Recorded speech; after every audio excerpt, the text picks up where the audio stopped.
John Gotti, once known as the Teflon Don for his ability to evade justice, met his ultimate demise after a tumultuous life entangled in organized crime.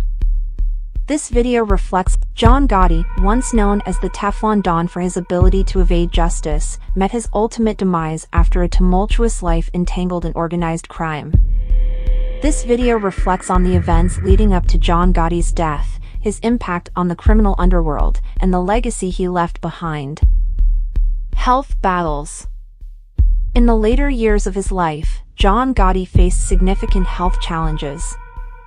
While serving his life sentence at the United States Penitentiary in Marion, Illinois, he was diagnosed with throat cancer in 1998.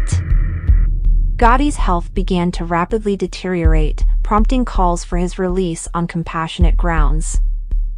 Legal appeals and denied parole. Despite his declining health, John Gotti's legal appeals for release were repeatedly denied. The crimes he committed and his status as the head of the Gambino crime family made it difficult to secure any legal reprieve. Gotti spent his final years in prison, where his health continued to worsen. Gotti's death. John Gotti passed away on June 10, 2002, at the age of 61. His death occurred at the United States Medical Center for Federal Prisoners in Springfield, Missouri, where he had been transferred for treatment.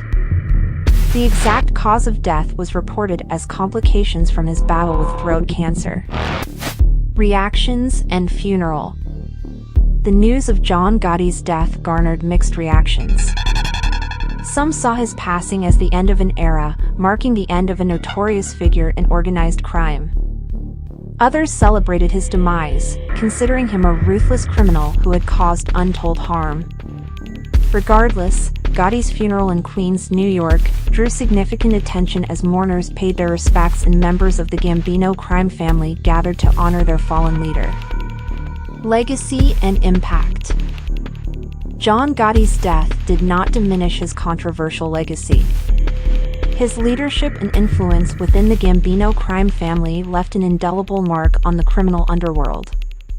Gotti's charismatic persona, defiance of the legal system, and media-savvy approach captivated public imagination and fueled the romanticized notion of the mafia boss. The end of an era. With Gotti's death, the Gambino crime family faced yet another chapter in its history. His absence left a void that was difficult to fill, and internal power struggles ensued. The family experienced a decline in influence, no longer wielding the same power it once did during Gotti's reign. Conclusion. The death of John Gotti marked the end of a tumultuous journey for the Teflon Don. From his rise to power within the Gambino crime family to his fall from grace, Gotti's life was one riddled with controversy and criminal activities. While his passing may have marked the end of his physical presence, his legacy continues to endure, captivating the imagination of those intrigued by the world of organized crime. The story of John Gotti serves as a reminder of the complex and often tragic consequences of a life lived in pursuit of power and criminality.